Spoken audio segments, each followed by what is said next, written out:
उत्तराखंड विधानसभा के सत्र में क्या-क्या होने वाला है? उत्तराखंड विधानसभा का सत्र किस तरीके से संचालित होगा? उत्तराखंड विधानसभा की शीतकालीन सत्र की कार्यवाही कितनी गर्माहट भरी रहेगी? इसे लेकर बहुत सारी चर्चाएँ हो रही हैं, तमाम तरीके के मुद्दे भी हैं, लेकिन इन मुद्दों से पहले स्पीकर रितु खंडूरी ने एक हिदायत भी दी है, नसीहत भी दी है और उन्होंने साफ-साफ शब्दों में बहुत सारी बातें कही हैं, वो भी हम आपको बतलाएँगे।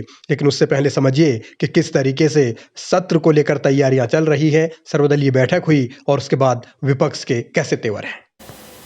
कांग्रेस के माननीय विधायक हम सब मिलकर उन मुद्दों को, जो जन मुद्दे हैं, प्रदेश के जो हालात हैं, बदतर कानून व्यवस्था, ध्वस्त होती हुई कानून व्यवस्था, चरमराती हुई कानून व्यवस्था, जो भर्ती घोटाले हुए हैं और जिस तरह से अनियमितताएं हुई हैं, ये भी विषय होगा।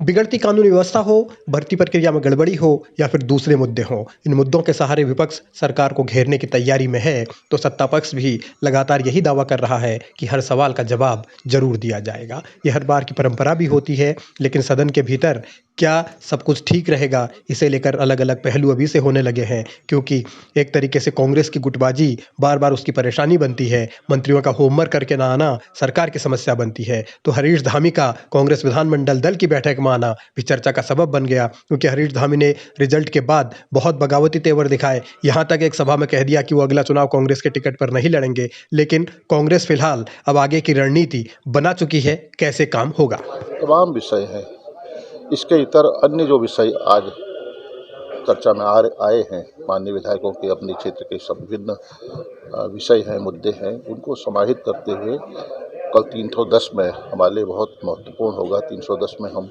कानून व्यवस्था को लेकर सरकार को से जवाब मांगेंगे। सदन के बाहर कांग्रेस के बिखराव की हाल फिलहाल खूब चर्चा हुई है। गुटों में बटी कांग्रेस के अलग-अलग धड़े के नेता अपनी अपनी ताकत का एहसास कराने की कोशिश करते हैं। अब सदन के भीतर कांग्रेस कैसे एकजुट दिखेगी, ये भी दिलचस्प होगा। दूसरी ओर सत्र से ठीक पहले स्पीकर ने क्या हिदायत दी है, क्या उनका संदेश है, क्या उनकी नसीहत है या फिर इसे उनकी चेतावनी भी समझ सकते हैं, वो उनके ही शब्दों में जान लीजिए। निवेदन ये है कि शांतिपूर्वक अपनी बात कहें, तल्खी तो ज़रूर रहती है लेकिन शब्दों का भी ध्यान रखें और गरिमा पूर्ण जगह है सदन। सत्र हमारे लिए सदन बहुत ही गरिमामयी जगह है और वहाँ पर हमारा कोई भी आचार इस तरह से ना हो जिससे कहीं उसकी गरिमा को चोट पहुँचे।